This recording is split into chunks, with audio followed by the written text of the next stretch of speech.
এজন্য এই সূরাটা যেন তেন সূরা নয়, এটা তো কোরআনের কলিজা, হার্ট, হৃদয়। এজন্য সূরাটা সূরাতুল আযীমা। সুবহানাল্লাহ পড়েন। তার মানে 1 নম্বরে পেলাম সূরাতুল কাদিয়াহ, 2 নম্বরে পেলাম সূরাতুল আযীমা, 3 নম্বরে সূরার আরেক নাম হলো সূরাতুল মুইম্মা। সূরাতুল মুইম্মা। মুইম্মার 2 অর্থ। এক অর্থ হচ্ছে এটার বরকতটা আম, সবার জন্য, যেই পড়ে সেই বরকত পায়, এজন্য মুইম্মা। আবার মুইম্মার আরেক অর্থ হচ্ছে যেই সূরা শত্রুকে অন্ধ করে দেয়।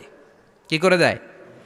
এই সূরার প্রথম 9টা আয়াত যদি বিপদে পড়ে, শত্রুর কবলে পড়ে আপনি তেলাওয়াত করেন, শত্রুর চোখটারে অন্ধ করে দিবে কে? আল্লাহ। বিশ্বনবী মক্কা থেকে যখন মদিনায় যায়, হিজরতের সময় বিশ্বনবী সূরাত ইয়াসিনের প্রথম 9টা আয়াত তেলাওয়াত করলেন। তেলাওয়াত করে আল্লাহর নাম নিয়ে ঘর থেকে বের হলেন। আশেপাশে কাফেররা ঘুরে কিন্তু বিশ্বনবীরে দেখে না, সবাই খেলে এরকম এরকম করে, ডানে বায়ে হাতায় বিশ্বনবীর সামনে দিয়ে যায়, কিন্তু কাফেরদের চোখ অন্ধ করে দিয়েছে কে? আল্লাহ। এজন্য কোরআন তেলাওয়াত করলে কাফেরদের চোখকে অন্ধ বানায় দেয় কে? আল্লাহ। এজন্য সূরার একটা নাম হচ্ছে সূরাতুল মুইম্মা। কি নাম? অন্ধ করে দেয়।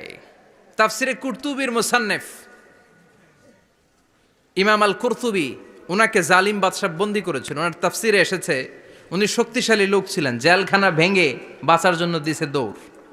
উনারেও ধরার জন্য জালিম বাদশার সৈনিকেরা ঘোড়া নিয়ে রওনা হয়েছে। উনিও দৌড়ায়, ঘোড়াও পেছন থেকে আসে। ওমিয়া মানুষ কি ঘোড়ার দৌড়ের সাথে পারে? উনি হাঁটতে হাঁটতে হয়রান হয়ে এক বালুর ময়দানে যে ধপাস করে পড়েছেন। ওরাও ঘোড়া দিয়ে এসে নেমেছে, কিন্তু আজীব তামাশা, উনি বালুতে ধপাস করে পড়েই সূরাত ইয়াসিনের প্রথম 9 আয়াত তেলাওয়াত করতে শুরু করেছেন। ওরা নিচে নেমে ডানে বায়ে সামনে পিছনে খালি খুঁজে, কিন্তু দেখে না, সামনেই কিন্তু বসা। ওদের চোখটার অন্ধ করে দিছে কে? আল্লাহ। বিশ্বাস হয়? ঈমান হয়? এজন্য বিপদে পড়লে সূরাত ইয়াসিনের প্রথম 9 আয়াত পড়তে রাজি আছেন? আল্লাহ তুমি তৌফিক দাও। আরো জোরে পড়েন আমিন।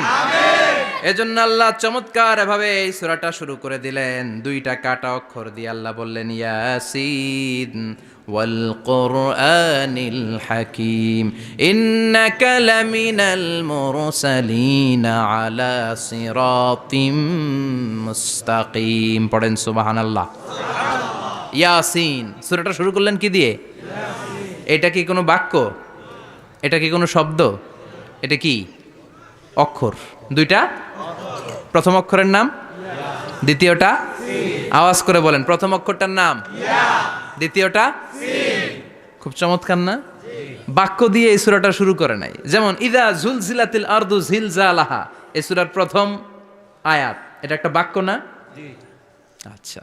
ওয়াদ-দুহা ওয়াল-লাইলি ইযা সাজা, বাক্য না? কিন্তু ইয়াসিন, এটা কি কোনো বাক্য? এটা কি কোনো শব্দ? না, এটা কাটা 2টা অক্ষর। সুবহানাল্লাহ পড়েন।